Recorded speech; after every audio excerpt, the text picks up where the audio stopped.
I came home for Christmas from military deployment and asked my daughter, was the $2,500 I sent each Muamakranutai enough? She looked confused. What money?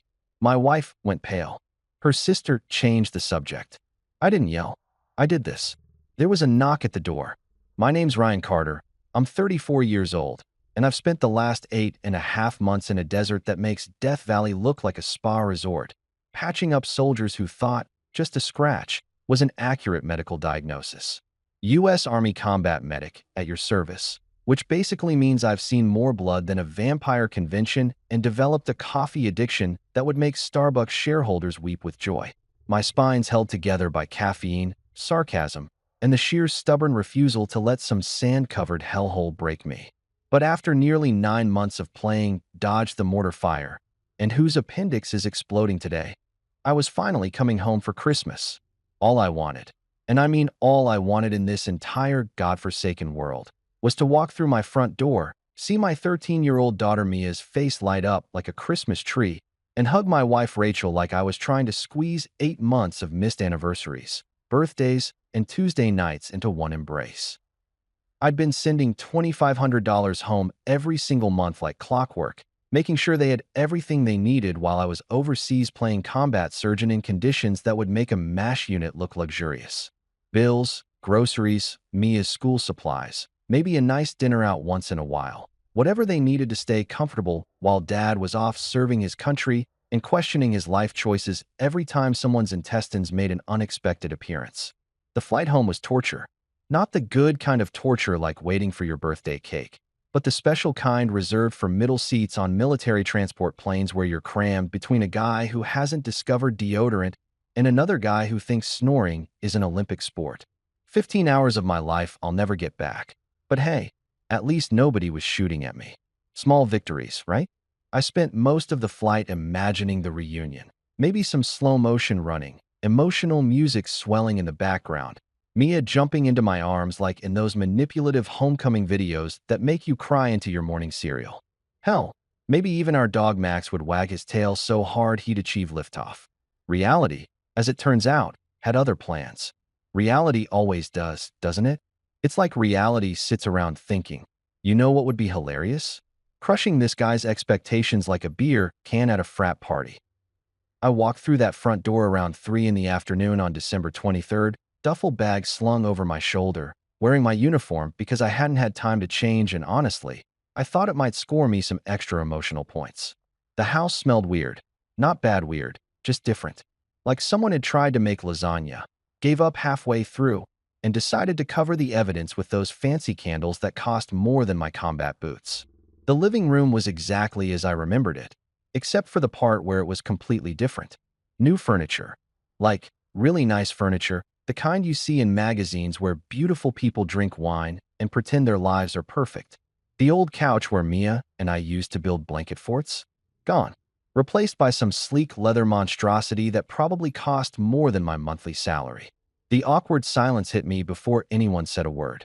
You know that feeling when you walk into a room and everyone suddenly stops talking, like you just interrupted a conversation about yourself? Yeah, that feeling. Except amplified by 8 months of separation and multiplied by the weird tension crackling in the air like static electricity before a storm.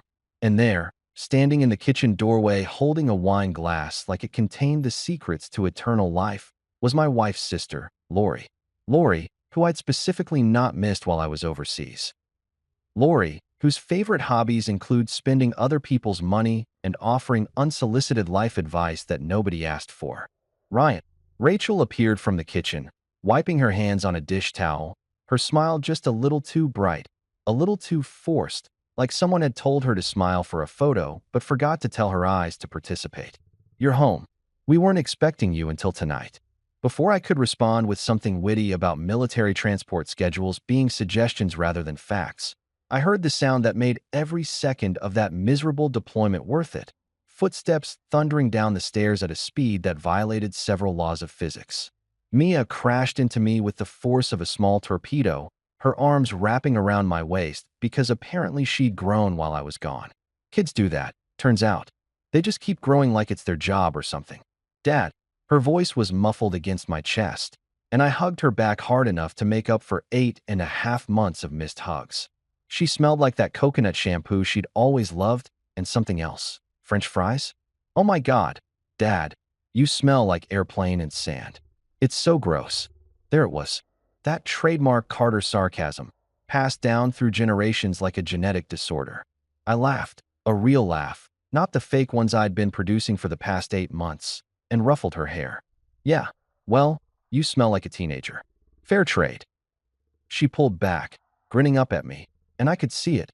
She looked older. Not just taller, though she definitely shot up at least 3 inches, but older in her eyes. Something had changed, and I felt that little prickle of parental concern that lives permanently in the back of every dad's brain. You got so tall. What they been feeding you, Miracle Grow? Dad jokes already? You just got home. But she was still grinning, still holding onto my arm like she was afraid I'd disappear if she let go. I didn't blame her. I kind of felt the same way. We moved into the living room. This weird little procession where everyone seemed to be performing Happy Family Reunion, but nobody had bothered to rehearse their lines. Rachel kept touching her hair, Lori kept drinking her wine like it was water, and she'd just crossed the Sahara, and Mia stuck to my side like Velcro. I sat down on the new fancy couch, which, by the way, was about as comfortable as sitting on a leather-wrapped park bench, and decided to ask the question that had been nagging at me since I'd started sending money home. Hey, sweetheart, I said to Mia, keeping my voice casual, just making conversation. Was the $2,500 I sent every month enough? Did you guys have everything you needed? The room went so quiet you could hear a pin drop. Actually, you could probably hear a pin thinking about dropping. Mia's face scrunched up in that confused way kids do when you ask them a question in a language they don't speak. What money? 2 words. Just 2 simple words. But they hit me like a flashbang grenade in a closed room, disorienting and loud, and making everything suddenly very, very clear in the worst possible way. I watched my wife freeze mid-motion, her hand suspended in the air holding that dish towel like she'd suddenly forgotten how arms work.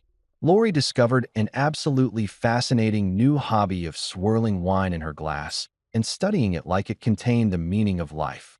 And me? I smiled. Not a fake smile, not a nervous smile, not even an angry smile. That dangerous kind of smile that people get right before everything goes sideways. The kind of smile that says, I'm not mad. I'm just recalculating my entire approach to this situation. The kind of smile that would have made my drill sergeant proud because it contained exactly 0 emotion and 100% controlled fury. What money? Mia repeated, looking between me and Rachel. Dad, what are you talking about? Oh, this was going to be interesting. This was going to be very, very interesting. Welcome home, Carter. Merry Christmas. Hope you like your gift-wrapped betrayal with a side of financial fraud. That night, dinner felt like a military operation gone wrong. Everyone had their assigned positions, everyone was following the script, but somehow the enemy had infiltrated our ranks, and nobody wanted to admit it. I sat at the head of the table like a soldier on recon duty, every sense heightened, watching everything while pretending to watch nothing. It's a skill you pick up in combat zones. The art of looking relaxed while cataloging every detail, every nervous twitch, every bead of sweat that shouldn't be there. Rachel had gone all out with the meal, like she was auditioning for the Food Network instead of serving dinner to her husband, who'd just discovered his bank account had been hemorrhaging money into the void. Ham, mashed potatoes, green beans that actually looked edible, rolls that were still warm, the whole Norman Rockwell painting. Except Norman Rockwell never painted a family sitting on lies thick enough to insulate a house in Alaska. Rachel kept serving food with this manic energy, like if she just kept moving, kept smiling, kept offering more gravy, then maybe nobody would notice the elephant in the room. Except the elephant wasn't just in the room. It was sitting at the table wearing a name tag that said, "Hi, I'm Financial Fraud." Lori, bless her wine-soaked heart, couldn't shut up. She was babbling about some absolutely amazing spa weekend she'd just had, complete with hot stone massages, seaweed wraps, and some treatment that involved putting gold on her face because apparently regular face cream is for peasants. Ryan, you wouldn't believe how rejuvenating it was, she gushed, waving her fork around like a conductor's baton. They had these incredible aromatherapy sessions, and the masseuse was from Sweden or Switzerland or one of those countries that's good at relaxation. Sounds expensive, I said, keeping my voice neutral, spooning mashed potatoes onto my plate with the precision of someone defusing a bomb. Must have cost a pretty penny. Oh, well, Lori laughed, that high-pitched laugh that wealthy people use when they're talking about money they didn't earn. Sometimes you just have to treat yourself. Self-care isn't selfish, right, Rachel? Rachel's laugh sounded like it had been produced in a factory that specializes in nervous breakdowns. Right, absolutely. Everyone deserves a little pampering now and then. Meanwhile, Mia was pushing green beans around her plate like she was trying to spell out SOS in vegetable Morse code. She looked exhausted, the kind of tired that doesn't come from staying up late watching TikTok, but from actually working. "How was your shift today, honey?" I asked, even though I already knew the answer because I'd driven past the diner on my way back from the bank. Yeah, the bank, where I'd had a very interesting conversation with a very helpful teller named Marcus who'd confirmed that every single one of my deposits had cleared. "It was okay," Mia said, perking up a little. "We had this huge lunch rush because of the Christmas shopping crowd. Mrs. Patterson gave me a $20 tip just for remembering she likes extra whipped cream on her coffee." Working. I set down my fork and looked at Rachel. "Since when is our 13-year-old daughter working?" "Oh, it's just a little after-school thing," Rachel said quickly, too quickly, like she'd been preparing this answer in the mirror. "You know, teaches responsibility, work ethic. It's good for her." "Yeah," Mia chimed in, completely oblivious to the tension that was making the air thick enough to cut with a knife. "I've been doing it since September. Mom said money's been tight since you deployed, so I wanted to help out. Janet, she's the manager.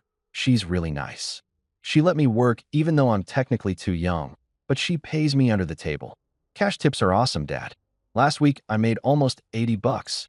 Tight. Money's been tight. I sent $2,500 every single month for 8 months. That's $22,500. $22,500, and my daughter was bussing tables at 13 years old for cash tips, while her aunt got Swedish massages and her mother drank wine that probably cost more than Mia's weekly paycheck." I looked around the dining room, really looked at it for the first time since I'd gotten home. New furniture wasn't just limited to the living room. The dining table was different, some dark wood monstrosity that looked like it belonged in a catalog titled "Rich People Who Pretend to be Rustic." New curtains, thick, expensive ones that probably had thread counts higher than my credit score. The chandelier overhead was new too, all crystal and pretension, throwing little rainbows across the walls like it was mocking me. Through the doorway, I could see into the living room where a television the size of a small car dominated one wall. Definitely not there when I left. That thing probably had more pixels than the Hubble telescope. "Nice TV," I said conversationally, taking a bite of ham. "When'd you get that?" "Oh, there was a Black Friday sale," Rachel said, not meeting my eyes. She was focused intently on cutting her ham into pieces small enough for a toddler. "Really great deal." "And the furniture? The curtains? The chandelier that looks like it came from Versailles?" I kept my tone light, friendly even, like I was just curious rather than calculating exactly how much money had been spent redecorating our house, while my kid wore shoes held together with duct tape. "Yeah, I'd noticed the shoes. Hard to miss when your daughter's footwear looks like a craft project gone wrong. We, had some home repairs," Rachel said, finally looking up at me with those big eyes that used to make me forget my own name. "You know how things pile up." The roof was leaking, and then we had to replace some drywall, and one thing led to another. "We just wanted to make the house nice for when you got home. Right?" I said slowly, nodding like this made perfect sense. "Home repairs. That explains the 70-inch TV and the furniture that looks like it costs more than my truck. Because nothing says roof repair like a chandelier." Lori jumped in, probably sensing that her sister was drowning. "Ryan, you have to understand, maintaining a household while you're deployed is really stressful. Rachel's been doing an amazing job keeping everything together. You shouldn't be so." "So what?" I interrupted, still smiling. That smile was doing a lot of heavy lifting tonight. So concerned about where my money went. So curious about why my daughter's working minimum wage jobs while y'all are living like you won the lottery. So interested in basic financial accountability. The silence that fell over the table was the kind that makes you hear things you don't normally notice. The hum of the refrigerator, the tick of a clock somewhere in the house, Lori's breathing getting faster like she was about to hyperventilate into her wine glass. Even Mia had stopped pushing her green beans around and was looking between all of us like she'd suddenly realized she was watching a reality show unfold in real time. Dad, Mia's voice was small, uncertain. Is everything okay? Everything's fine, sweetheart, I said, and that was the first lie I'd told since I got home. Everything was decidedly not fine. Everything was about as far from fine as you could get without actually being on fire. Just catching up with Mom about finances. Boring adult stuff. Rachel laughed again, that horrible manufactured sound. Yes, so boring. Ryan, you must be exhausted from your flight. Why don't we talk about this later? Yeah, I agreed, taking another bite of ham. Later sounds good. Maybe after I finish looking through the bank statements. And the credit card bills. And those receipts I saw in your drawer when I was looking for a pen earlier. If the room had been quiet before, it was now experiencing the kind of silence usually reserved for libraries during final exams and funerals. Rachel's face went through several shades of white, finally settling on ghost who just saw another ghost. Lori discovered that her wine glass was empty and suddenly needed to investigate the wine bottle in the kitchen with urgent intensity. I wasn't going to yell. Oh no, yelling was for amateurs, for people who lost control, for guys who came home from deployment and threw furniture and scared their kids. I'd seen enough of that kind of thing to know it never solved anything except making everyone miserable and traumatized. No, I was going to do this my way, calm, methodical, surgical. I was a combat medic, after all. I knew exactly how to cut deep while keeping my hands steady and my voice level. Pass the rolls, would you, honey? I asked Mia, who handed them over while staring at me like I'd grown a second head. Thanks. These are really good. Rachel, you always did make great rolls. And we finished dinner in silence, while I smiled my dangerous smile and mentally prepared for the reconnaissance mission I was about to conduct once everyone went to bed. Because if there's one thing the Army taught me, it's that you can't plan a counterattack without proper intelligence. And I was about to gather so much intelligence that the CIA would be jealous. After everyone went to bed, Rachel retreating to our bedroom with a headache she definitely wasn't faking, Lori crashing in the guest room after finishing off another bottle of wine, and Mia finally trudging upstairs after giving me a hug that lasted just a little too long. I did what every good soldier does when they suspect they've been stabbed in the back. I gathered intel. The house was quiet except for the settling sounds old houses make. Those creaks and groans that used to be comforting but now sounded like accusations. I started with my phone, pulling up the banking app while sitting on that uncomfortable leather couch that probably cost more than a decent used car. The blue light from the screen illuminated my face in the dark living room, making me feel like some kind of discount detective in a noir film, except instead of investigating a murder, I was investigating the murder of my bank account. My fingers moved across the screen with the kind of precision that comes from 8 months of late-night checks to make sure the money was getting through, that my family was taken care of, that I was doing my duty as a husband and father even from 6,000 miles away. There they were, all 9 payments, lined up like soldiers at morning formation. September 15th. $2,500, transferred. October 15th, $2,500, transferred. November 15th, December 15th, January 15th. Every single month, clockwork precision, the money leaving my account and landing in our joint account like I'd programmed it to do before I deployed. $22,500 in total. I took screenshots of everything, my thumb moving mechanically across the screen, documenting the evidence like I was photographing a crime scene. Which, let's be honest, I basically was. The joint account history was even more interesting. I scrolled through months of transactions, watching my deployment money get carved up like a Thanksgiving turkey. For $1,000 to Serenity Spa and Wellness Center in October. That must have been Lori's Swedish massage extravaganza. You could pay for a semester of community college. You could feed a family for months. But sure, let's spend it on a TV so big you need to turn your head to see the whole screen. The date on the receipt was November 28th, Black Friday, just like Rachel said. Except the great deal she'd mentioned was still more expensive than my entire entertainment budget for a year. I moved to the dining room, running my hand over the new table. Solid wood, heavy as hell, probably made from trees that died of old age in some fancy forest. Under the table runner, new, by the way, probably Egyptian cotton or some nonsense. I found another receipt that had slipped between the table and the wall. Prestige Furniture Gallery, $4,200 for a rustic elegance dining collection. Rustic elegance. That's what we were calling overpriced wood now. The kitchen was next. New appliances I hadn't noticed during dinner because I'd been too focused on the verbal surgery I was performing. The coffee maker alone cost $600. It had more buttons than the cockpit of a helicopter. The knife set mounted on the wall looked like it belonged in a professional kitchen, and the price tag someone had forgotten to remove confirmed it. $850. For knives. To cut food. Food that would be eaten and turned into waste within 24 hours. But the real treasure trove was in our bedroom. I waited until I could hear Rachel's breathing settle into the deep rhythm of sleep. She always slept like the dead after wine, another thing I'd noticed since coming home. Her purse was on the dresser, and I went through it with the systematic efficiency of a customs agent who knows exactly what they're looking for. Credit card statements, folded and stuffed in the inner pocket like evidence she'd meant to destroy but never got around to. I unfolded them carefully, quietly, reading by the light of my phone. Nordstrom, $3,000 across multiple transactions. Sephora, $1,200. Some boutique called Chic and Unique, $2,000.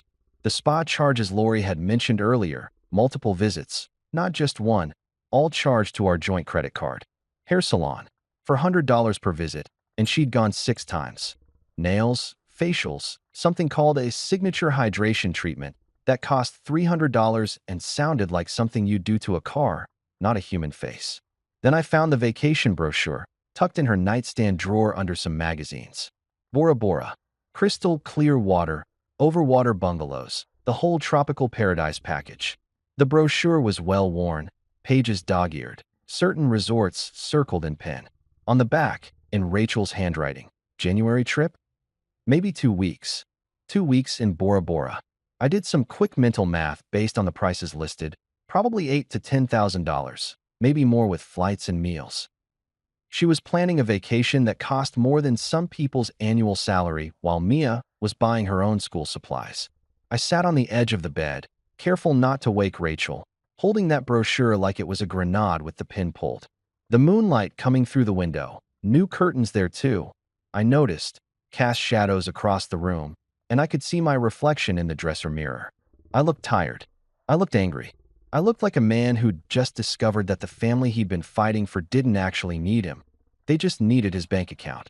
But the thing that broke something inside me, the thing that made my hands shake just slightly as I held it, was what I found in Mia's room. I checked on her first, making sure she was asleep, watching her chest rise and fall in the peaceful way only kids can sleep when they don't know their world is built on lies. Then I looked around her room with fresh eyes, really seeing it for the first time. The walls needed painting, same faded purple they'd been since she was 8. Her desk was the same one we'd bought at a garage sale 5 years ago, one leg shorter than the others, propped up with old books. The curtains had a tear in them that someone, Mia, probably, had tried to sew shut with thread that didn't quite match. Her backpack, thrown in the corner, was patched with duct tape in 3 places. But it was the shoes that killed me. Her sneakers sat by her bed, the ones she wore every day, and they were a disaster. The soles were separating from the uppers, held on by what looked like an entire roll of duct tape applied with more hope than skill. The laces were mismatched, one white, one gray, because one had broken and been replaced with whatever was available. There were holes in the canvas where her toes had worn through, and someone had colored over them with a Sharpie to make them less obvious. I picked them up, these pathetic excuses for shoes, and sat on the floor of my daughter's room holding them like they were made of glass.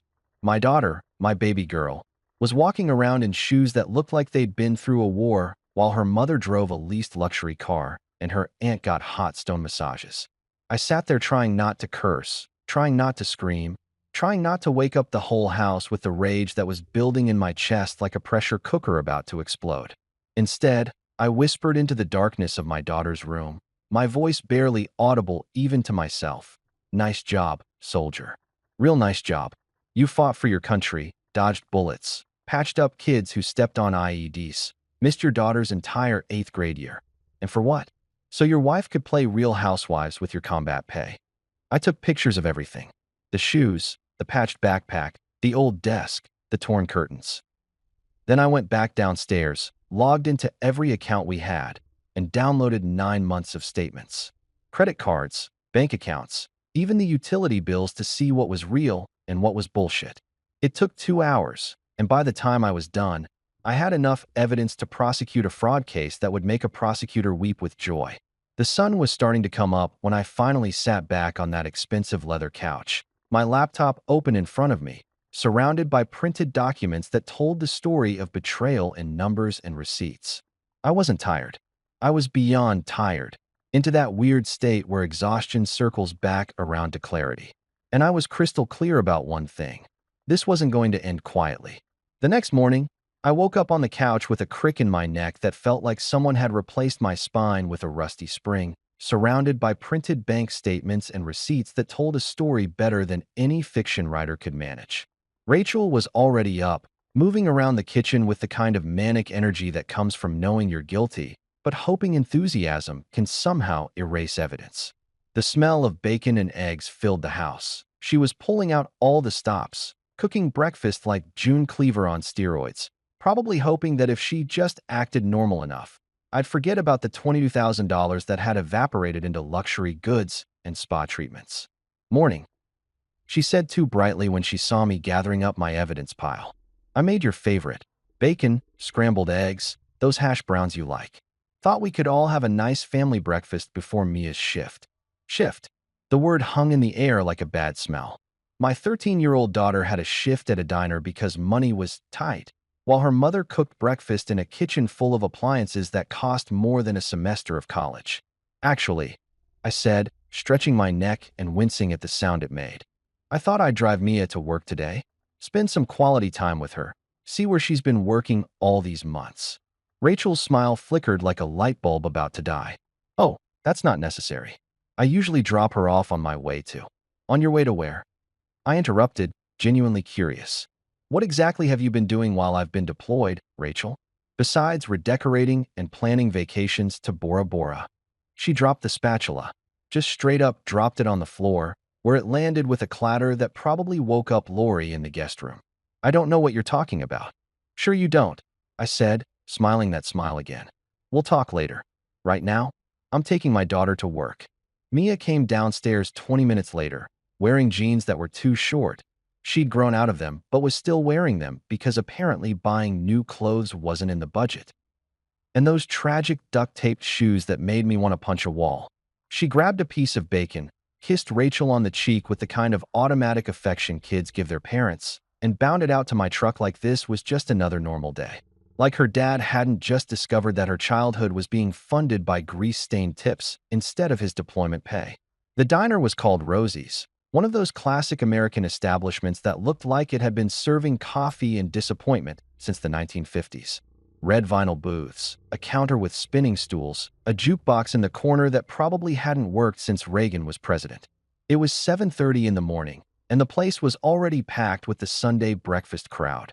Families after church, elderly couples reading newspapers, construction workers fueling up before their shifts. Mia waved at everyone like she was running for mayor. Hey, Mr. Patterson. Mrs. Chun, your usual table's open.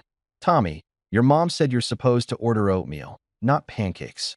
She moved through that diner with confidence, tying on her apron, which had her name embroidered on it, meaning she'd been here long enough for them to make it permanent, and grabbing order pads like she'd been doing this for years instead of months. I sat at the counter, ordered coffee that came in a mug big enough to be a weapon, and watched my daughter work. She was good at it too.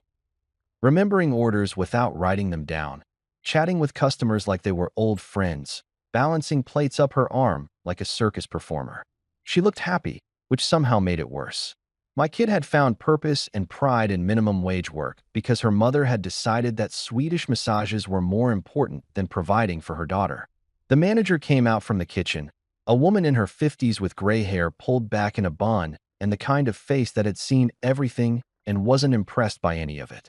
Her name tag said Janet, and she moved with the efficient grace of someone who'd been running a diner since before I was born. She poured herself a coffee, leaned against the counter next to me, and watched Mia deliver a stack of pancakes to a table of teenagers. You must be Ryan, she said without looking at me. Mia talks about you all the time. Shows everyone pictures. My dad's a hero, she says. He's overseas saving lives. The coffee suddenly tasted like ash in my mouth. How long has she been working here, Janet? Started in September, right after school started. Came in asking if we needed help. Said her mom was struggling with bills and she wanted to contribute. Broke my heart, honestly. 13-year-old kid shouldn't have to worry about bills. Janet finally looked at me, and her eyes were sharp, assessing. I've been some rules hiring her. She's technically too young. But I figured better she works somewhere safe where I can keep an eye on her than somewhere that might take advantage. Plus, she's a damn good worker. Better than some adults I've hired. Did she ever mention money I was sending home? I asked, gripping my coffee mug hard enough that my knuckles went white. $2,500 a month. Janet's eyebrows shot up so fast they nearly left her face. 2,500? Every month. She set down her coffee cup with a sharp clink. Mr. Carter, that child has been buying her own shoes, her own school supplies, bringing her own lunch because she said the cafeteria was too expensive. Last month she came in crying because she needed a winter coat and couldn't afford one, so I gave her my daughter's old one. $2,500. Her voice had gotten louder, sharp enough that a few customers glanced over. Where the hell has that money been going? That, I said quietly, is an excellent question.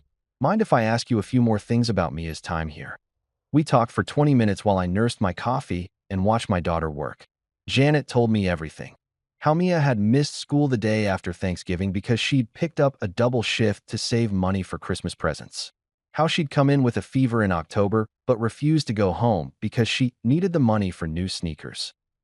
How she'd been putting away $10 from every shift into a jar she kept in her locker, saving up for something she wouldn't tell anyone about. How she'd been Employee of the Month twice, which was unheard of for someone so young, because she worked harder than people 3 times her age. She's a good kid, Janet said, and there was genuine affection in her voice. Too good. No 13-year-old should be that worried about money. I thought you guys were genuinely struggling. Thought maybe you'd been injured or weren't getting paid properly or something. $2,500 a month.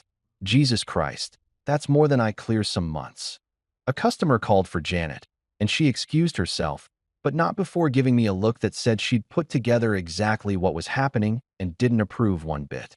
I sat there at that counter, watching Mia laugh with a table of elderly women who were probably tipping her in quarters and telling her she reminded them of their granddaughters, and something cold and hard settled in my chest.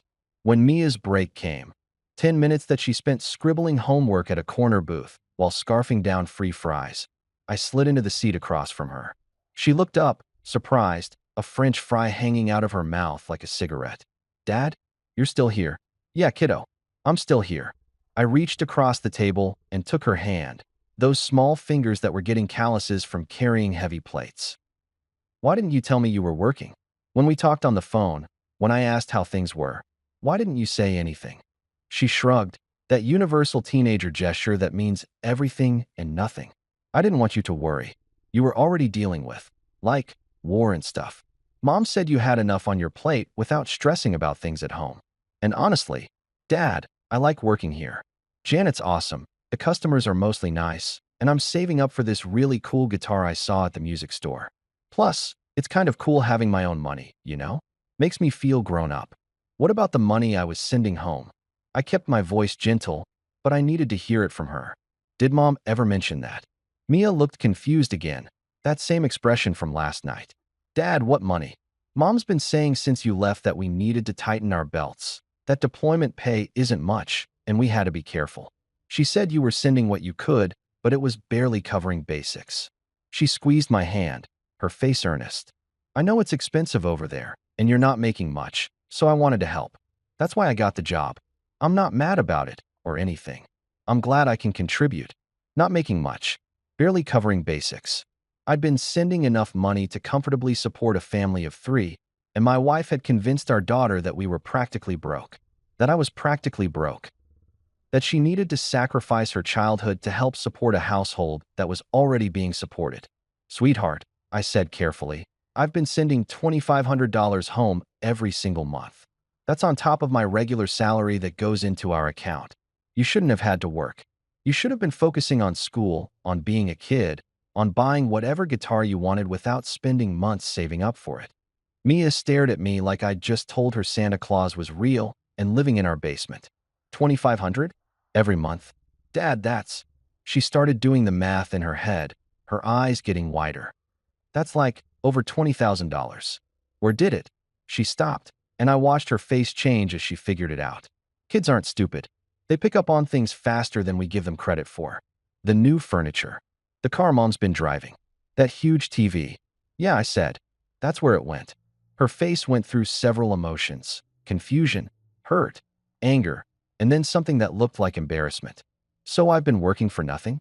Mom let me miss homework and lose sleep and stress about money when there was money the whole time. Her voice cracked a little. Dad, I asked her 3 times if we could afford new shoes, and she said maybe next month. I've been wearing these since August. She gestured at her duct-taped sneakers, and now there were tears in her eyes. Why would she do that? That was the question, wasn't it? Why would a mother let her daughter struggle when there was no need? I didn't have an answer that would make sense to a 13-year-old, so I just squeezed her hand and said, I don't know, baby, but I'm going to find out. We hit Target first because I'm not made of money. Ironic statement considering I'd just discovered 22 grand had vanished into the consumer goods black hole, and Mia needed basics before we got fancy. 3 pairs of actual sneakers that didn't require duct tape or prayer to stay intact. Jeans that fit her current height instead of the height she was 6 months ago. A proper winter coat that wasn't a hand-me-down from Janet's daughter, and enough socks and underwear to last her until she graduated high school. The look on her face when I told her to grab whatever she needed without checking price tags. That was worth every penny of my deployment pay that had actually gone where it was supposed to go. Dad, this coat is $60. She whispered, holding up a North Face jacket like it was made of gold. That's like 2 shifts at the diner.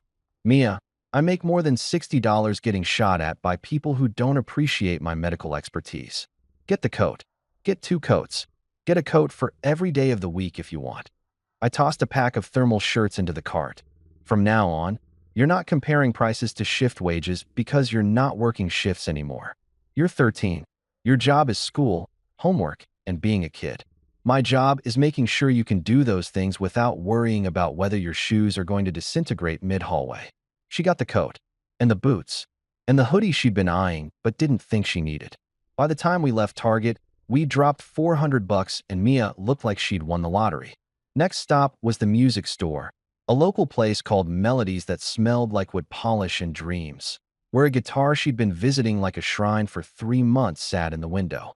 Acoustic, sunburst finish, the kind that looked like it belonged in a coffee shop where people wore turtlenecks and talked about their feelings. The owner, a guy named Rick with more tattoos than skin and a ponytail that hadn't been fashionable since Nirvana was touring, recognized Mia immediately. Hey kiddo, come to visit your girlfriend again. He gestured at the guitar. She's still waiting for you. Haven't let anyone else touch her. We're not visiting today, Rick, I said, pulling out my credit card. We're adopting. Ring us up and throw in a case, some pics, and whatever else she needs to actually play the thing. Rick's face broke into a grin that probably violated several dental health guidelines. My man, Mia, you didn't tell me your dad was cool. I didn't know he was this cool, Mia said, and she was crying again, happy tears this time, hugging that guitar like it was a life preserver. Dad, this is too much. The clothes and the shoes and now this. It's not too much. It's what should have been happening all along. I signed the receipt. Another $300 that hurt way less than knowing my kid had been rationing lunch money, and watched her cradle that guitar like a newborn. Besides, now you can start that band you've been talking about. What were you going to call it? Duct Tape Rebellion? She laughed, that genuine Mia laugh I hadn't heard since I got home. That was one time I mentioned it, and I was joking. Well, now you've got the guitar to make it happen. No excuses. We loaded everything into my truck, bags and boxes, and one extremely happy teenager, and I drove us home with a sense of purpose that felt a lot like the calm before a Category 5 hurricane. Because tonight was Christmas Eve dinner, and Rachel had invited her whole family over like this was going to be some Norman Rockwell painting instead of the financial crime scene it actually was. Her parents, her sister Lori, even her brother Marcus, who I actually liked, but who was about to get a front row seat to a show he didn't buy tickets for. Perfect. The audience was assembling. Time to set the stage. When we got home, Rachel's car, The least one that cost 6 grand of my deployment money was in the driveway along with Lori's Mercedes and her parents' Lexus. The whole gang was here early, probably to strategize about how to handle me now that I'd figured out their little embezzlement scheme. I helped Mia carry her bags upstairs, watching her lay out her new clothes on her bed like they were museum pieces, and then I went to my office, the spare bedroom that Rachel had wanted to turn into a yoga studio, but I'd claimed before deployment, and got to work. I printed everything. Every bank statement, every receipt I'd photographed, every credit card bill, every single piece of evidence that told the story of how my family's support money had turned into a shopping spree. The printer hummed like it was judging everyone involved, spitting out page after page of financial documentation that would make a forensic accountant weep with joy. I organized it chronologically, highlighted the important bits in yellow, a color I chose specifically because it looks like a warning sign, and put it all in a neat folder labeled Family Financial Review, December 2024 to 2025. Downstairs, I could hear the family gathering. Laughter, wine bottles opening, the sound of Rachel's mother complaining about traffic like anyone cared. I waited. Patience is a virtue, and I'd spent 8 months in a combat zone learning to wait for exactly the right moment to act. This wasn't about revenge. Okay, maybe it was a little about revenge, but mostly it was about making sure this never happened again. About making sure Mia never had to choose between buying lunch and buying notebooks. About making sure my wife and her family understood that lying to a soldier about his kids' welfare was the kind of mistake you only make once. I came downstairs around 6, right when Rachel was pulling a ham out of the oven that probably cost more than Mia's monthly diner earnings. Everyone was in the dining room, that overpriced rustic elegance monstrosity, looking like a Ralph Lauren ad for families who vacation in the Hamptons.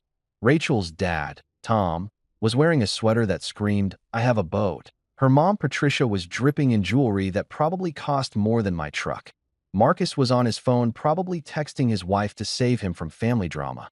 And Lori was already on her second glass of wine because apparently staying sober through dinner was for quitters. "Ryan," Tom boomed, standing up to shake my hand with the kind of enthusiasm that rich people use when they're pretending to relate to the working class. "Good to have you home, son. Rachel's been telling us all about your deployment. Sounds rough." "Yeah, rough," I agreed, shaking his hand and smiling.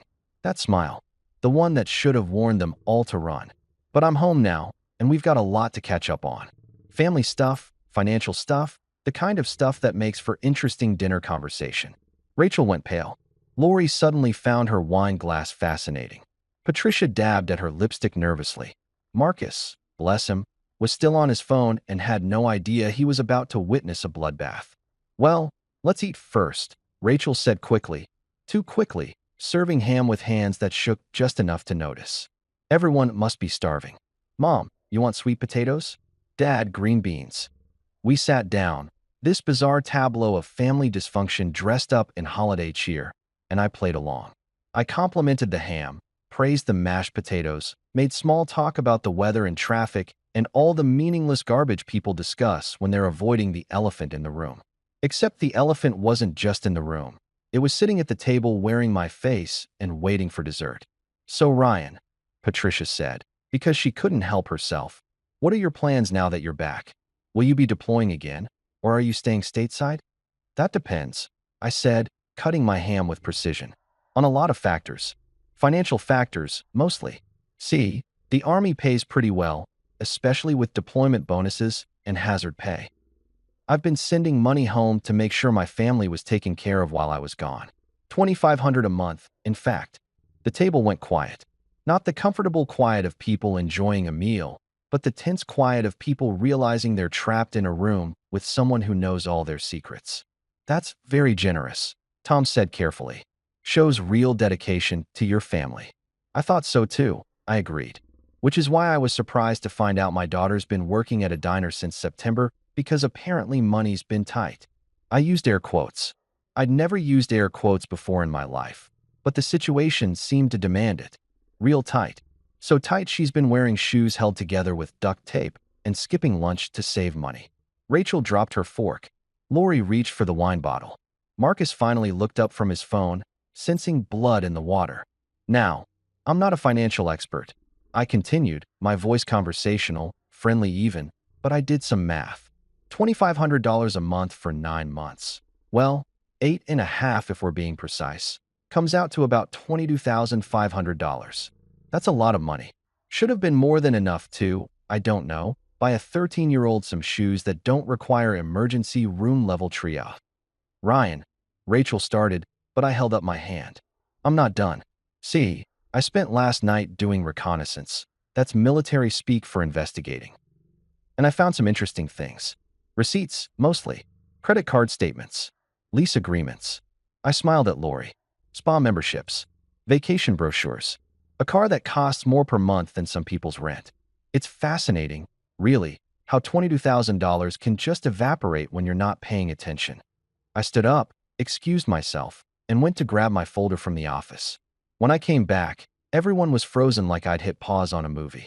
I placed the folder next to my plate, nice and neat, like it was just another dinner accessory. What's that? Patricia asked, though her voice suggested she knew exactly what it was. Tonight's entertainment, I said cheerfully. We're going to play a fun game I invented called Where Did Daddy's Money Go? Spoiler alert. I opened the folder and pulled out the first receipt, placing it on the table like a card dealer in Vegas. It didn't go to his daughter. By the time dessert was supposed to hit the table, some elaborate cheesecake situation that Rachel had probably spent half a day making to prove she was still a good wife. Everyone was so tense you could have used the atmosphere to power a small electrical grid. I stood there at the head of the table, folder in hand, feeling like a prosecuting attorney about to deliver the closing argument that would send everyone to white-collar prison. Except this wasn't a courtroom. This was my dining room, and the jury was my wife's family who were all starting to realize they'd been accessories to fraud. I raised my glass of wine, the expensive stuff Lori had brought, probably bought with my money, and cleared my throat. I'd like to make another toast, I announced, and the look Rachel gave me could have frozen the sun. To family, to honesty, to transparency, and to the fascinating journey of $22,500 as it made its way from a combat zone in the Middle East to various luxury retailers across suburban America. Tom shifted uncomfortably in his chair, the kind of movement rich people make when they're used to buying their way out of awkward situations but can't figure out how to Venmo their way out of this one. Ryan, perhaps this isn't the time.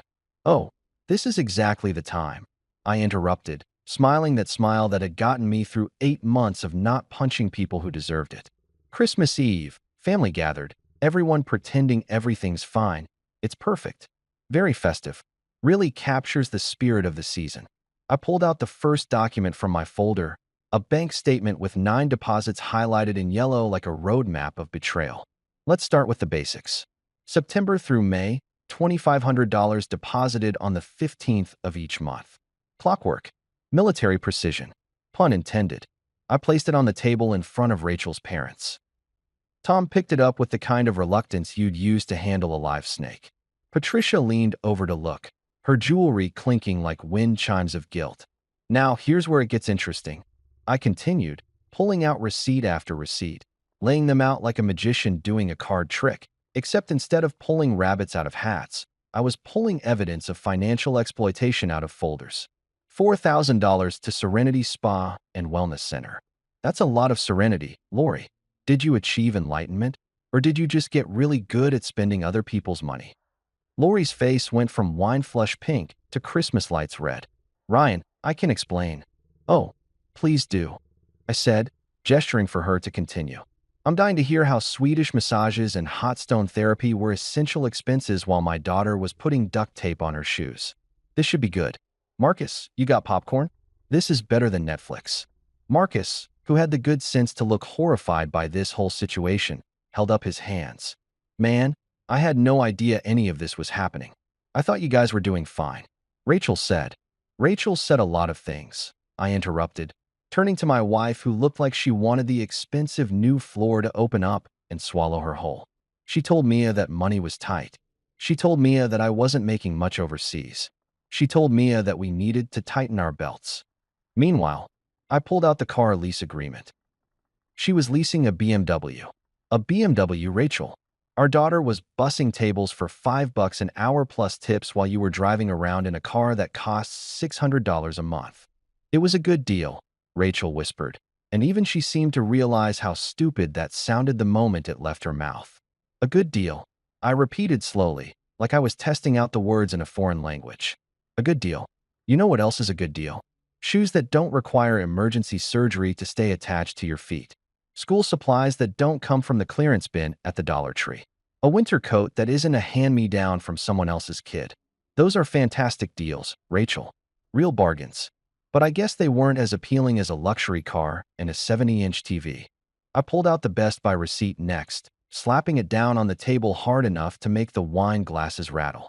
$6,800 for a television. $6,800. That's almost 3 months of the money I sent home for Mia. 3 months. Do you know what Mia was doing for those 3 months? Working double shifts on weekends, missing homework deadlines because she was exhausted, lying to her teachers about why she couldn't afford the field trip to the Science Museum because she was too embarrassed to admit her family was struggling. Patricia gasped, her hand flying to her mouth like this was some kind of shocking revelation instead of something they'd probably all known about and ignored. Mia was working? Rachel, you didn't tell us Mia was working. Because she knew it would look bad. I said before Rachel could formulate whatever lie she was cooking up. Because even in a family that apparently thinks embezzlement is a team sport, there's a line, and making a 13-year-old work to pay for basic necessities while you're planning a vacation to Bora Bora crosses it. I pulled out the vacation brochure last, worn from Rachel's constant handling, her handwriting still visible on the back, where she'd circled the most expensive resorts. January trip, ? Maybe 2 weeks. I read aloud. That's what you wrote, Rachel. 2 weeks in Bora Bora. Overwater bungalows, private beaches, the whole Instagram influencer fantasy. Estimated cost based on the resorts you circled, somewhere between $8,000 and $12,000. That's almost half of what I sent home for Mia. Half. For a vacation. The silence that followed was the kind you experience right before an explosion, that moment when the world holds its breath and waits for the inevitable destruction. Rachel was crying now, quiet tears that smudged her mascara and made her look like a sad raccoon. Lori had abandoned her wine glass entirely and was just staring at the table like it contained the secrets of the universe. Tom looked like he was calculating how much money it would take to make this problem go away.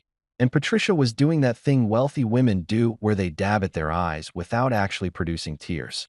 I can't believe this, Patricia finally said, and she was looking at Rachel with the kind of disappointment that usually precedes being written out of a will. Rachel, how could you? That money was for Mia, for your daughter, and you spent it on furniture and cars and spa days.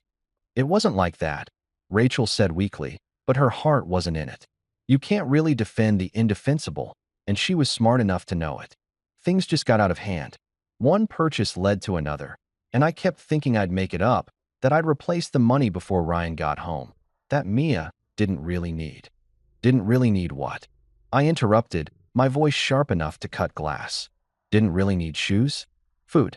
A childhood where she wasn't constantly stressed about money? What exactly didn't she need, Rachel? Because from where I'm standing, the only thing she didn't need was a mother who valued a BMW over her daughter's well-being. Marcus, who had been remarkably quiet through this whole thing, finally spoke up. Rachel, Jesus Christ. I knew you liked nice things, but this is insane. That kid's been working? She's 13. I thought you were. I mean, Ryan sent money. Why would she need to work? Because I told her we were struggling, Rachel admitted, and at least she had the decency to look ashamed. I told her Ryan's deployment pay wasn't much, that we needed to be careful with money. I thought if she believed we were struggling, she wouldn't ask for things, wouldn't expect to be taken care of by her own mother. I finished. Yeah, mission accomplished on that one. She expected so little that she got a job at 13 to help support a family that didn't actually need supporting. Congratulations, Rachel. Parent of the Year. Really stellar work. Lori tried to interject, her voice slurred from wine and guilt. Ryan, you have to understand, we didn't think. I turned to her, and she shrank back like I'd pulled a weapon. Lori. So this was a group effort? The whole family knew? Everyone was in on lying to a soldier about his daughter's welfare, while they divvied up his deployment pay like it was a lottery win. I didn't know about Mia working, Lori protested. Rachel said you guys were fine, that the money you sent was enough. that she was just what? Just treating herself? Just investing in self-care? Just committing fraud? I pulled out more receipts, a whole stack of them, months of purchases that added up to more money than most families saw in a year. Nordstrom, $3,000. Sephora, $1,200. Some boutique called Chic and Unique, $2,000. Hair salon, for $100 per visit, 6 visits. That's $2,400 on hair. Lori, my daughter was eating free day-old fries at a diner while you were getting highlights that cost more than her monthly wages. Tom stood up suddenly, his chair scraping against the floor with a sound like a scream. That's enough. Ryan, we understand you're upset, but this family meeting you're having, it's not appropriate. We should discuss this privately, calmly, like adults. Privately. I laughed, and it wasn't a nice sound. Tom, your daughter spent my money for 8 months. Your other daughter helped spend it.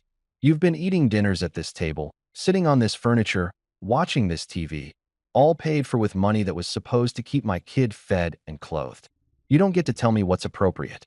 You lost that privilege around the same time Rachel decided a spa membership was more important than our daughter's shoes. We'll pay you back, Patricia said suddenly, desperately. Every penny. We'll sell things we'll. Oh, you'll definitely pay me back, I agreed. But we're not done yet. See, the thing about being in the military is you learn about protocol, about following procedures, about documentation. I pulled out one more document from my folder, this one official looking with a government seal at the top. This is interesting. It's from the Judge Advocate General's office, JAG, for those of you not familiar with military legal divisions. Turns out, when you misuse a deployed service member's pay that's designated for dependent care, Uncle Sam gets curious. Real curious. Rachel's face went from pale to transparent. You reported us to the military? I requested an inquiry. I corrected. Just asking questions, seeing what my options are. Turns out, financial exploitation of a service member's family support payments is taken pretty seriously. There are regulations, laws even. Who knew? Right then, like I'd scripted it, which I absolutely had, there was a knock at the door. Perfect timing. I'd always had good timing. I walked to the door calmly, like I wasn't enjoying this moment more than I'd enjoyed anything in months, and opened it to find Major Hastings standing there in full dress uniform, holding a sealed manila envelope. Sir, he said formally, handing me the envelope. You requested these documents. Merry Christmas. Merry Christmas, Major, I replied, taking the envelope. Perfect timing, as always. I turned back to the dining room, where everyone had frozen like someone had hit pause on their collective panic attack. I held up the envelope, waving it slightly. This is from the JAG Legal Division. It's a formal notice of inquiry into potential financial exploitation of a dependent. You see, when you use a soldier's pay that's meant for his kid to fund your facelift fund and your luxury car collection, Uncle Sam gets a little curious about whether laws were broken. Federal laws. The kind with actual consequences. The room went so quiet I could hear Patricia's jewelry clinking as she trembled. Rachel was full-on sobbing now. Lori looked like she was going to throw up. Tom had sat back down and was gripping the table like it was the only thing keeping him anchored to reality. Now, relax, I said, and my voice was almost kind. Almost. I'm not pressing charges. Yet. Consider this envelope a Christmas gift, the gift of reflection, of consequences, of understanding that actions have repercussions. Merry Christmas, everyone. Hope you enjoyed your ham. Right then, as if on cue, because I'd absolutely orchestrated this moment down to the minute, someone knocked at the door. The sound cut through the tension like a church bell at a funeral, and everyone's head whipped toward the entrance like they were watching a tennis match. I set down my folder, smiled that dangerous smile one more time, and walked to the door with the casual confidence of a man who'd just played his trump card and knew the game was over. Major Hastings stood on my porch in full dress uniform, the kind that makes civilians stand up straighter and question their life choices. He was holding a sealed manila envelope with enough official-looking stamps and seals to make a lawyer nervous. We'd served together in Iraq, and he owed me a favor after I'd patched up his leg when an IED turned his convoy route into a demolition derby. I'd called in that favor yesterday. Sir, he said, his voice carrying that military formality that sounds like authority incarnate. You requested these documents. I took the envelope, feeling its weight, mostly paper, partly justice. Perfect timing, Major. Appreciate you coming out on Christmas Eve. Wouldn't miss it, he said, and there was the ghost of a smile on his face. Merry Christmas, Carter. Give him hell. Already on it, I replied, and closed the door. When I turned back to the dining room, it was like walking into a wax museum exhibit titled Financial Fraud Meets Military Justice. Nobody moved. Rachel's face had gone beyond pale into some new color that didn't exist in nature. Lori's wine glass was frozen halfway to her mouth. Tom looked like he was calculating the cost of hiring a legal team. Patricia was clutching her pearls, literally clutching them, like they were prayer beads. Marcus had his phone out, probably Googling military fraud penalties under the table. I walked back to my seat, set the envelope down next to my evidence folder, and let the silence stretch like taffy. The longer I waited, the more they squirmed. It was beautiful in a petty, vindictive sort of way. So, I said finally, tapping the envelope. This is from the Judge Advocate General's office. JAG, for those of you who skipped the military alphabet soup portion of dinner. It's a formal notice of inquiry into financial exploitation of a dependent. Turns out, and this surprised me too, when you use a deployed soldier's family support payments to buy luxury cars and spa packages while his kid is rationing lunch money, the United States military gets interested. Real interested. Ryan, please, Rachel started, but I held up my hand. Let me finish. See, there are actual regulations about this. The Service Members Civil Relief Act, for starters. Financial exploitation of military families is a federal offense under certain circumstances. There's also potential state-level fraud charges, misuse of funds, possibly even child neglect, depending on how creative the prosecutor wants to get. I was making some of this up, stretching the truth like Lori stretched my bank account, but they didn't know that. The military takes care of its own, Rachel. And right now, they're very curious about why my deployment pay ended up funding a lifestyle instead of protecting my daughter. Lori finally found her voice, though it came out like a squeak. But we didn't know it was illegal. We just thought. You just thought what? That lying to a 13-year-old about her family's finances while spending her father's combat pay was totally cool? That there wouldn't be consequences? I opened the envelope slowly, deliberately, pulling out the papers inside. They were mostly blank forms, information requests, nothing actually incriminating, but they looked official enough to scare people who'd never dealt with military bureaucracy. These are preliminary investigation documents. They want bank statements, receipts, testimony from witnesses.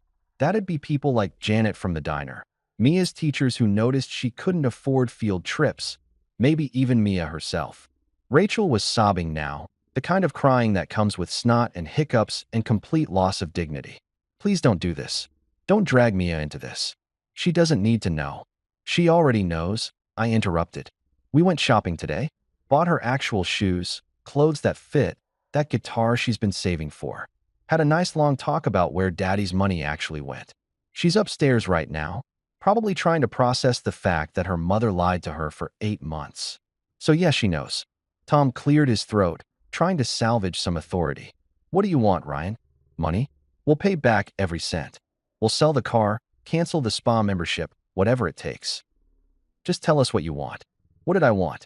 That was the question, wasn't it?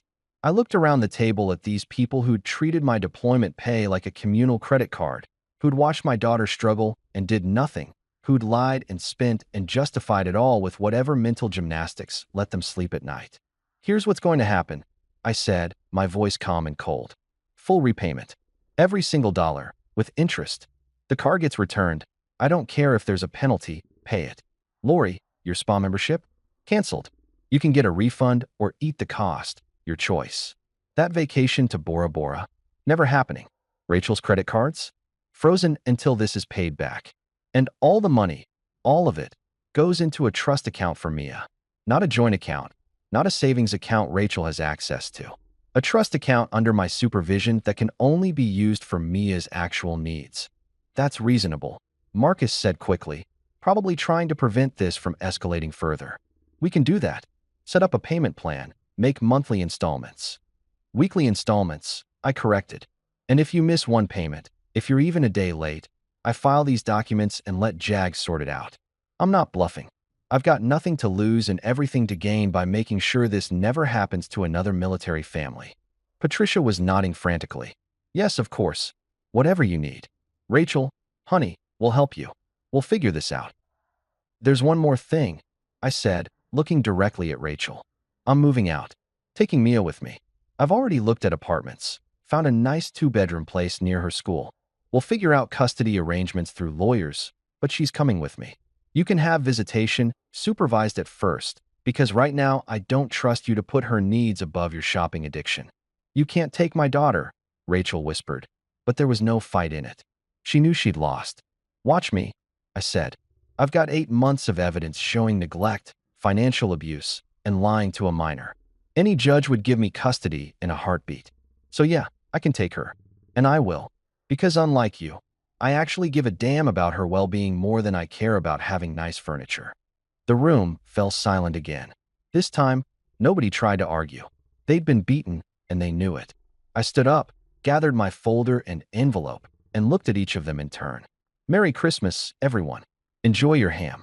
I'm going upstairs to tell my daughter we're moving out tomorrow. Oh, and Rachel? The movers are coming at 9 a.m. They'll pack up Mia's stuff and anything I left here. Don't try to stop them. I walked out of that dining room with my head high, leaving behind a table full of people who'd just learned an expensive lesson about the consequences of betrayal. Behind me, I could hear crying, arguing, Patricia yelling at Rachel about how she'd raised her better than this. But I didn't care anymore. I had evidence, I had a plan, and most importantly, I had my daughter's trust back. And that was worth more than all their luxury purchases combined. 2 days after Christmas, after the most awkward holiday in human history where Mia and I spent the day in a hotel eating takeout Chinese food and watching bad movies, we had our family meeting. Not the dinner table ambush kind, but the real deal. Lawyers, mediators, and consequences. I'd arranged it through a JAG attorney named Mr. Benson, a guy who looked like someone's disappointed grandfather and had the patience of a monk who'd achieved enlightenment through dealing with military family disputes. We met at his office, a bland conference room with fluorescent lighting that made everyone look guilty even if they weren't. Rachel sat on one side of the table with her parents flanking her like bodyguards, except bodyguards are supposed to protect you from external threats, not from the consequences of your own actions. Lori sat next to them, looking like she'd aged 5 years in 2 days. Marcus had declined to attend, texting me that he didn't sign up for this circus, and honestly, I respected that. Mr. Benson sat at the head of the table with a stack of documents that would make a tax auditor weep with joy. I sat across from Rachel with my own lawyer, a civilian attorney named Patricia Chun who specialized in military family law and had a reputation for eviscerating people who exploited service members. She'd taken one look at my evidence and said, "Oh, we're going to destroy them," which was exactly the energy I needed. "Let's begin," Mr. Benson said, his voice gentle but carrying the weight of authority. "Mr. Carter has provided substantial evidence of financial misappropriation of funds designated for dependent care during his deployment. We're here to reach a resolution that satisfies all parties and, most importantly, protects the minor child involved." He opened the first folder, and I watched Rachel's face crumble as he laid out the evidence systematically. Every deposit, every withdrawal, every purchase that proved she'd turned our daughter's welfare fund into a personal shopping account. Tom kept trying to interrupt with excuses. She didn't understand. It was poor judgment. This could happen to anyone. But Mr. Benson shut him down with the kind of look that makes you remember every time you disappointed your parents. "Mrs. Carter," he said, looking directly at Rachel, "can you explain why you informed your daughter that finances were difficult while spending approximately $22,500 on luxury items?" Rachel's voice was barely a whisper. "I don't know. It just happened. I saw the money in the account, and I thought we could afford things. Nice things. Things we never had before. I didn't think about, I knew Mia was working, but I thought it was good for her. Building character." "Character," I repeated flatly.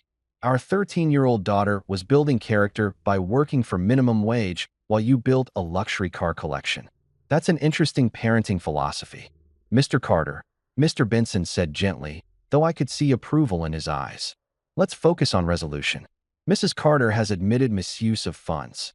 The question now is restitution and ensuring this doesn't happen again." Patricia Chin slid a document across the table. We're proposing full repayment of $22,500 plus 6% interest annually. That's standard for financial damages.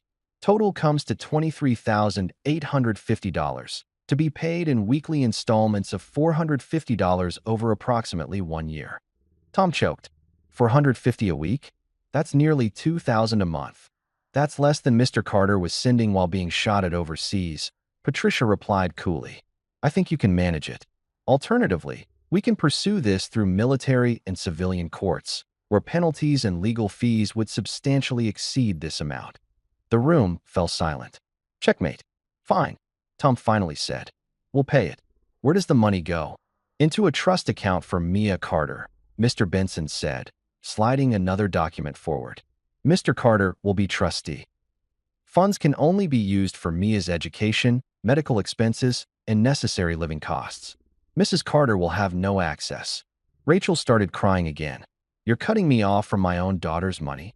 You cut yourself off when you spend it on a BMW, I said. This isn't punishment, Rachel. This is protection. Proving you can't be trusted with money meant for Mia's welfare. Lori finally spoke up, her voice shaky. What about the spa membership? I can't just cancel.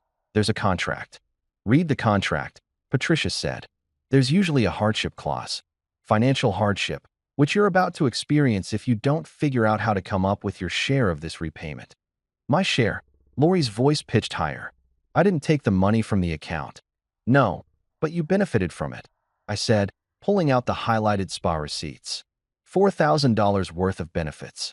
Your sister used money meant for my daughter to pay for your relaxation. You're complicit. You knew she was spending money we supposedly didn't have.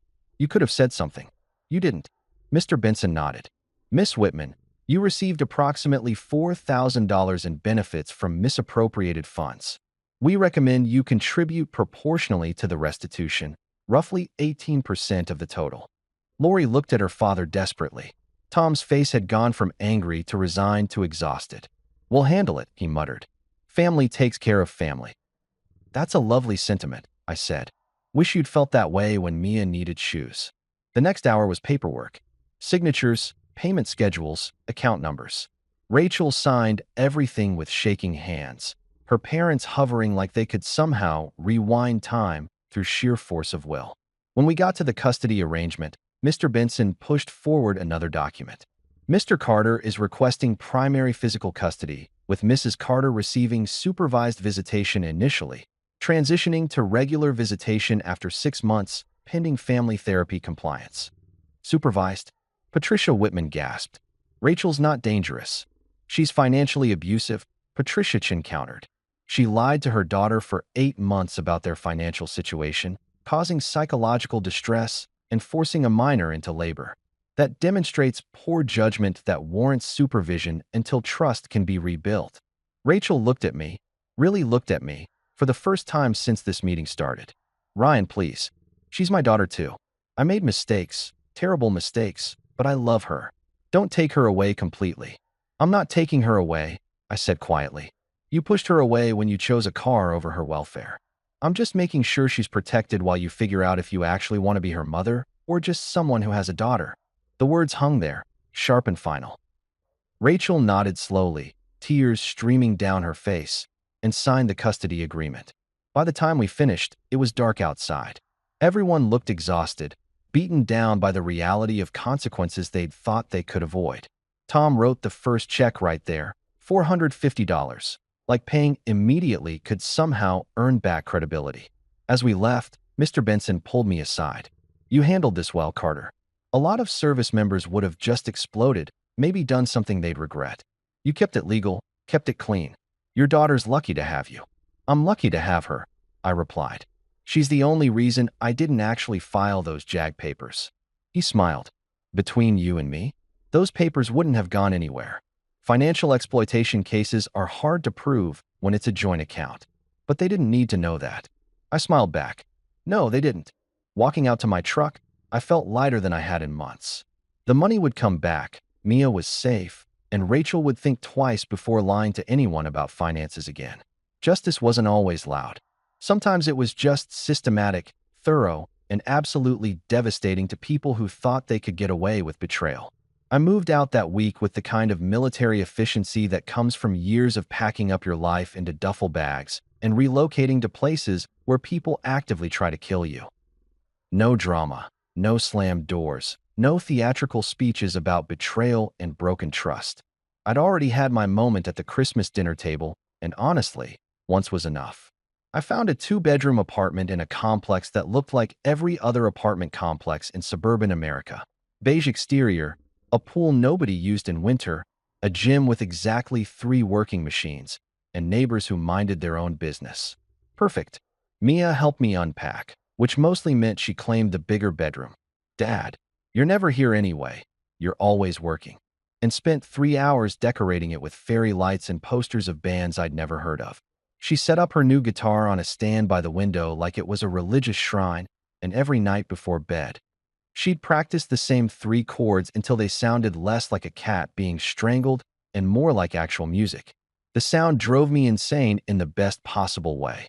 It was the sound of a kid being a kid, not a kid working double shifts to afford shoes.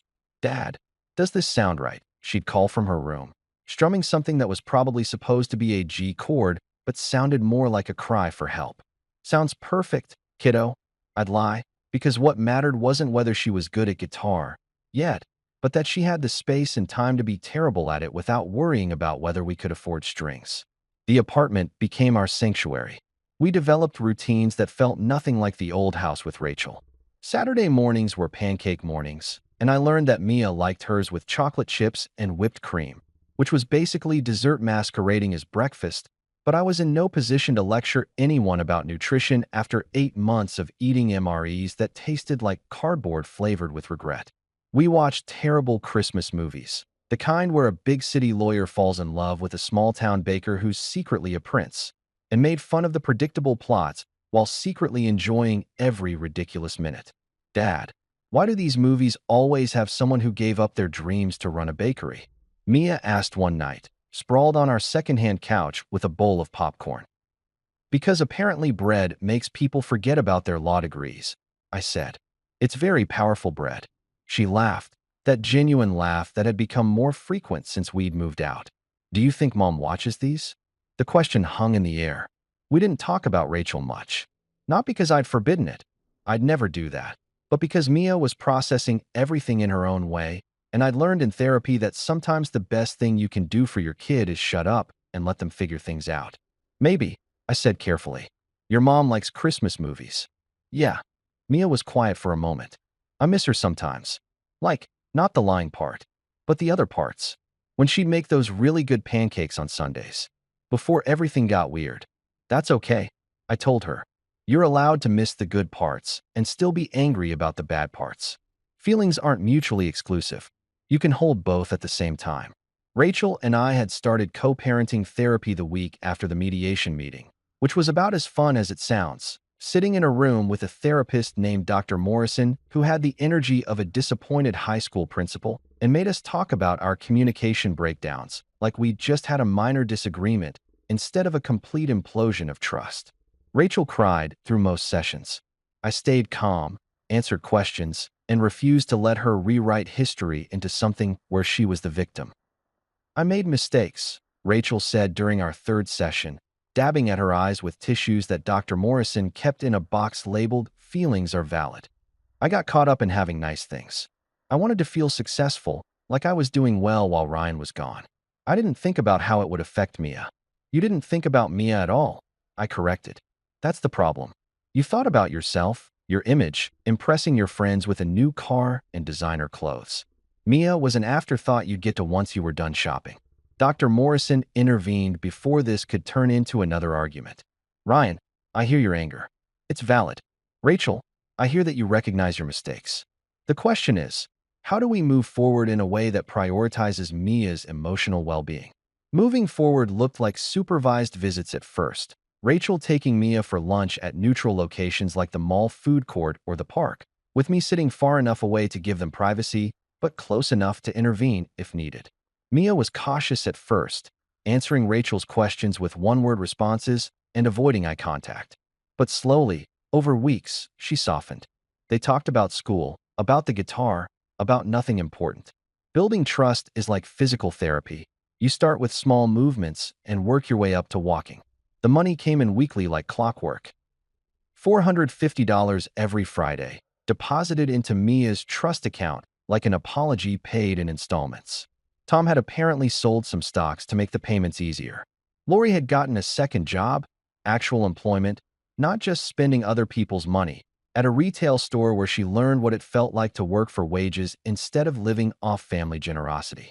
Rachel had started seeing a financial counselor, someone who could help her understand the difference between want and need, concepts she'd apparently never encountered before. As for Lori, she'd blocked her number after I'd refused her third attempt at, "Let's move past this and be family again." Moving past something requires acknowledging what you're moving past, and Lori seemed to think that time alone could erase the fact that she'd benefited from stealing from a 13-year-old. I blocked her faster than I'd ever blocked spam calls about extended car warranties, and felt zero guilt about it. One Saturday, about 3 months after we'd moved out, Mia came into the living room where I was attempting to assemble furniture from IKEA, which was going about as well as you'd expect for someone whose skill set involved stopping bleeding, not interpreting Swedish pictogram instructions. "Dad, can I ask you something?" "Sure, kiddo." "Hand me that Allen wrench." "No, the other one." "Yeah, that one." "Do you think you and Mom will ever get back together?" I stopped mid-assembly, a bookshelf half-constructed and already listing to one side like it had architectural scoliosis. "No, sweetheart. I don't think we will." "Good," she said, and there was relief in her voice. "I don't want you to. I like it here. I like that you actually see me." At the old house, it felt like I was just there, you know? Like furniture Mom forgot to upgrade. That hit harder than any IED. I set down the Allen wrench and pulled her into a hug. "You were never furniture, Mia. You were always the most important thing. I'm sorry I wasn't there to make sure you knew that. You're here now," she said into my shoulder. "That's what matters." And she was right. I was here now. We both were. In an apartment with secondhand furniture and a bookshelf that would probably collapse by Tuesday. But we were together, and Mia was smiling again. Real smiles, not the tired ones she'd worn like armor at the diner. Sometimes forgiveness isn't about letting people back into your life. Sometimes it's about closing the door gently, locking it firmly, and building something better on the other side. 6 months later, life had settled into something that felt almost normal. Not the fake normal from before where everything looked fine on the surface while rotting underneath, but actual normal where problems were just regular problems like arguing about homework or whose turn it was to do dishes. Mia had her own savings account now, one she'd opened herself with money from her trust fund, and she was learning the difference between saving for things that mattered and spending on impulse. She'd bought herself a new guitar strap last week, purple with stars, and spent 20 minutes justifying the purchase to me like I was going to interrogate her about it.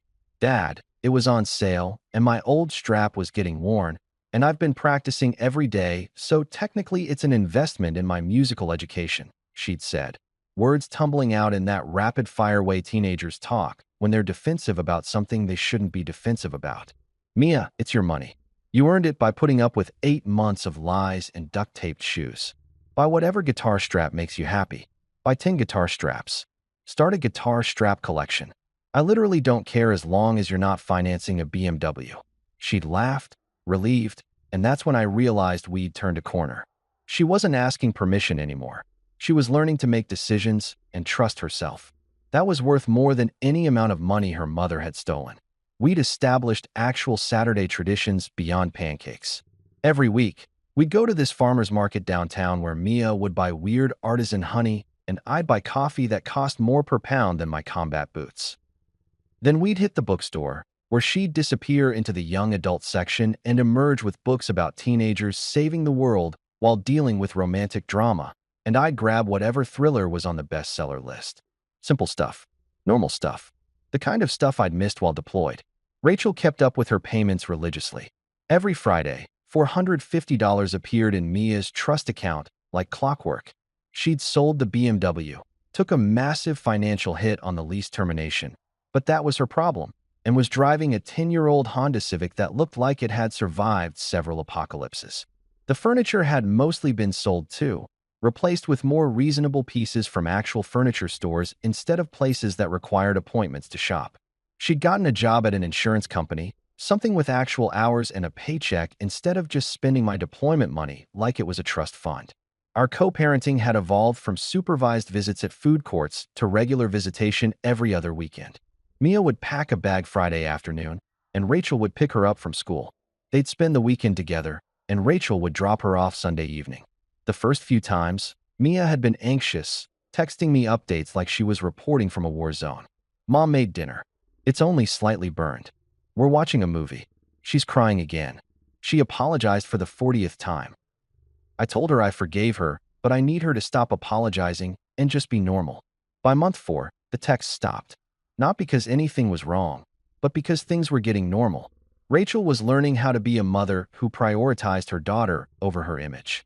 Mia was learning how to have a relationship with her mom that wasn't built on lies. It wasn't perfect. Rachel still had moments where she'd suggest expensive activities they should do together before catching herself and suggesting something free instead, but it was progress. The trust fund kept growing. $23,850 would be fully repaid in another 6 months, and after that, it would just sit there accumulating interest until Mia needed it for college or a car or whatever future expenses came up. She'd already started talking about colleges, looking at music programs and engineering schools with the kind of enthusiasm that comes from knowing you can actually afford to dream. Dad, did you know Berklee College of Music has a production and engineering program? She'd asked last week, laptop open to their website. Like, you can learn to produce music and record albums and everything. How cool is that? Very cool, I'd agreed, looking at the tuition costs and doing mental math. The trust fund would help, but we'd need more. Start looking at scholarships too. Your grades are good enough for academic money, and you've got the whole overcame adversity angle for essays. You mean that my mom stole my college fund to buy a BMW angle? That's the one. Admissions officers love a good redemption story. Just maybe frame it more gently. Financial challenges during parental deployment sounds better than my mother is a financial criminal. She'd snorted, but she'd also started a scholarship spreadsheet. My kid was going to be fine. Better than fine. She was going to be successful and happy and financially literate in ways her mother still wasn't. As for me, I'd settled into a rhythm too. Work at the base hospital, therapy on Thursdays. Turned out 8 months in a combat zone leaves you with some processing to do, and weekends with Mia. I'd started dating someone, a nurse from the hospital named Jennifer who'd heard the whole story and hadn't run screaming. You handled it better than most people would, she'd said on our 3rd date. A lot of guys would have just exploded and made everything worse. You kept it together for your kid. That's impressive. I wanted to explode, I'd admitted. But explosions don't solve problems. They just make messes other people have to clean up. When I thought back to that night, Christmas Eve dinner, the moment when Mia asked, "What money?" and my whole world shifted sideways, I realized it hadn't just been about the money. It was about trust, about priorities, about what happens when someone decides their wants matter more than their child's needs. The money was coming back in installments, but trust doesn't work that way. You can't repay trust in weekly deposits. You rebuild it slowly, through actions and choices, and proving over time that you've changed. Rachel was trying. I'd give her that. She showed up on time for pickups, attended Mia's school concerts, remembered important dates. She'd even started therapy herself, working through whatever had made her think a BMW was more important than her daughter's shoes.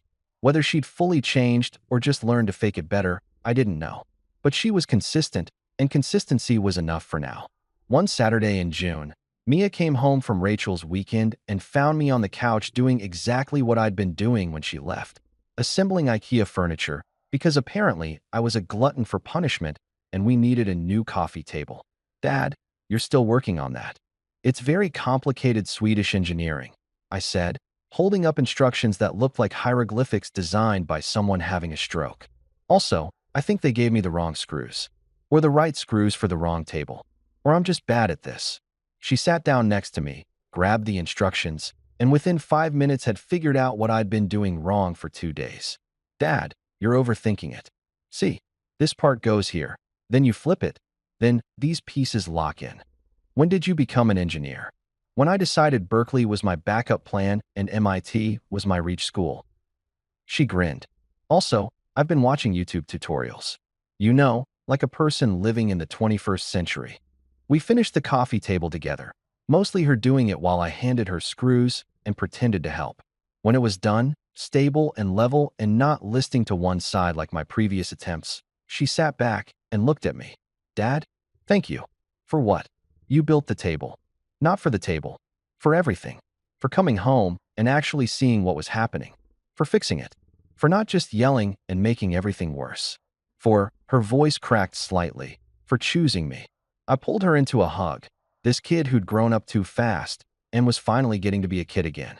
Mia, I'll always choose you. That's not something you need to thank me for. That's just being your dad. Still, she said into my shoulder. Thank you. And sitting there in our apartment with its secondhand furniture and its coffee table that actually stood level, I realized we'd built something better than what we'd lost.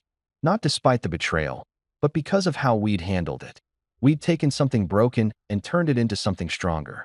Sometimes peace isn't about forgetting what happened. It's about remembering it, learning from it, and building something new with the pieces that remain.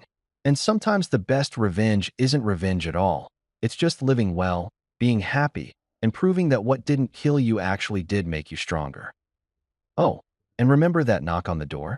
Major Hastings showing up with official-looking documents on Christmas Eve? Best timing ever. Better than any present under a tree.